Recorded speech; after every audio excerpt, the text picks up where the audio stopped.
JAX is an overly strange and suspicious character. Besides lying through his teeth, JAX seems to know everything about everyone. By the way, somewhere in the video I hid a photo of Regatha, and anyone who finds it will get the secret info about episode 2 in the comments.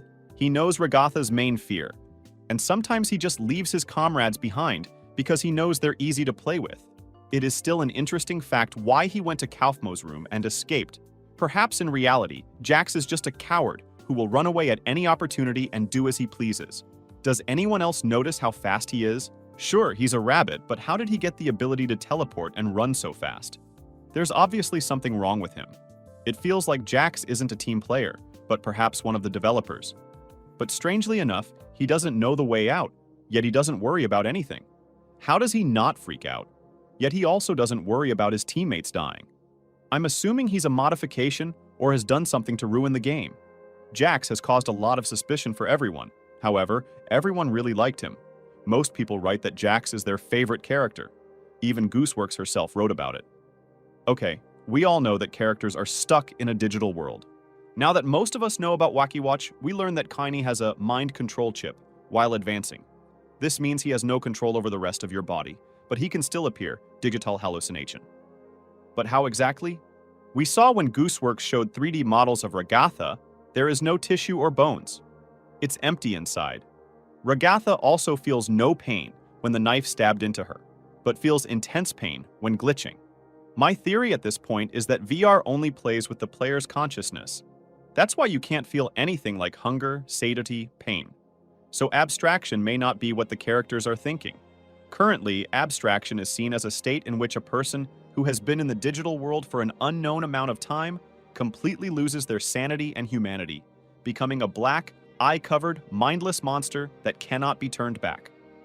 However, I've just put forth the theory that these abstract shapes may actually be the original avatar forms before the person entered the circus. The monster form then transforms into an avatar body for the human. When said human finally breaks down, his abstraction may actually be his avatar returning to its original form, and the human mind actually leaving the digital circus and returning to its real-world bodies. And the reason Kane can't bring the characters back is because the human refuses to put the headset back on, thus preventing the human mind from returning to the circus. But an interesting question arises. In what order did the characters enter the circus? Kaufmo couldn't have been first, because before anyone realized he was abstracted, JAX said that Kinger was here the longest. I also heard somewhere that Zubul was last before Pomni. This makes for an interesting theory of Jumanji.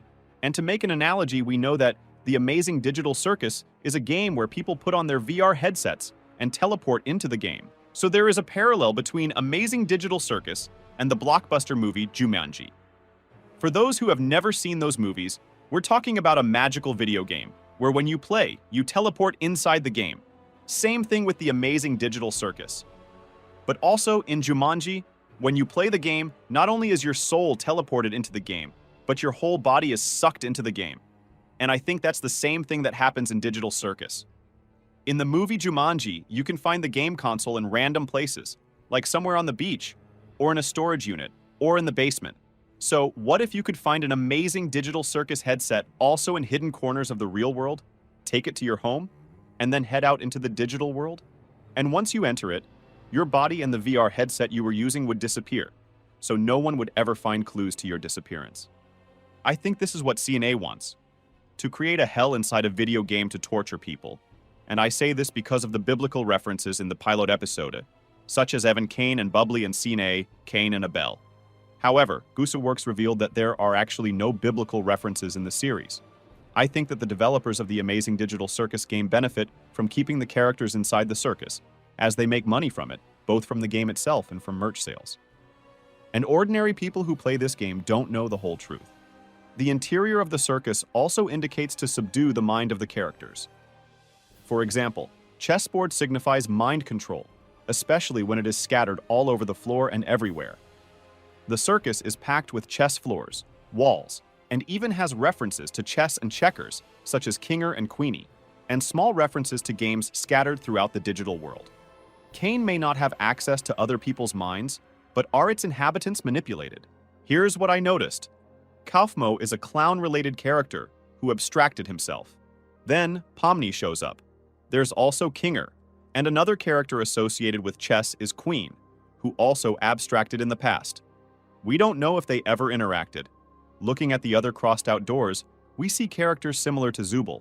We also see characters that appear to be soft toys that could possibly relate to Ragatha. My theory is that there must be one character that falls into a certain category. Clowns are Pomni and Kaufmo. Chess pieces are Kinger and Queenie. Nonsense is Zubul. Classics are Gangle. Cartoons are JAX and dolls are Ragatha. I think that somehow Pomni replaced Kaufmo after he abstracted, and that Kinger replaced Queenie after she abstracted. This could also fit into the theory that Pomni is actually a digital clone of his real-life doppelganger. What about the abstraction? People might say that abstraction is the tipping point, and while that's true, what if it isn't? What if abstraction is something else? Let's talk about the physical stuff. First of all, is it really Kaufmo? Sort of, but no. What if it's his digital soul? Next, I'd like to talk about human rebirth in real life. It's not happening now, but in the future it could be. The tipping point can come when someone is going to abstract. Like real life, when your body parts finally stop. When you abstract, it's a physical way to prevent death in the simulation without going outside. When you abstract, you can officially walk away, but external developers probably can't see what's going on. So in the event that the abstraction allows them to walk away, but the code that created them has been corrupted, perhaps emotional issues are a sign of a glitch, hence the glitch effect when a digital soul attacks something. Cain must be the only thing that can seal the glitch. In case you're confused, abstraction is actually a release to save a person from suffering and get them out in one piece, but without being able to pull out the code that failed due to the gradual buildup of depression affecting the code. When the abstraction attacks, the code is left with a glitch effect, and overall, it's still a failed test for a failed simulation, similar to how some people live in a simulation, and it's potentially a test. Cain is an artificial intelligence capable of sealing code. Further, one interesting theory is that JAX is a rabbit in real life, and I have proof. JAX may have been a rabbit because of his age. He's 22 years old, but he looks older. Potentially, JAX could be aging into a rabbit age. The other reason is because of his is a joker. Rabbits communicate through body language and vocal sounds, but not fixed meaning. So, when he joined the circus, he became Joker because he is unable to understand people? That's a possibility. Why doesn't he freak out when rabbits usually freak out easily? Well, again, thanks to his new body and new brain, he can do whatever he wants. JAX is sarcastic all the time, right? Why would he be sarcastic about leaving? Because he likes to be personified. He can be rude to everyone because he wants to be alone and enjoy his new body. What do you think about JAX and who he really is? Can JAX be trusted, or is he a traitor? Be sure to write your opinion in the comments. Also, don't forget to like this video and subscribe to my channel. Good luck to everyone, and bye-bye.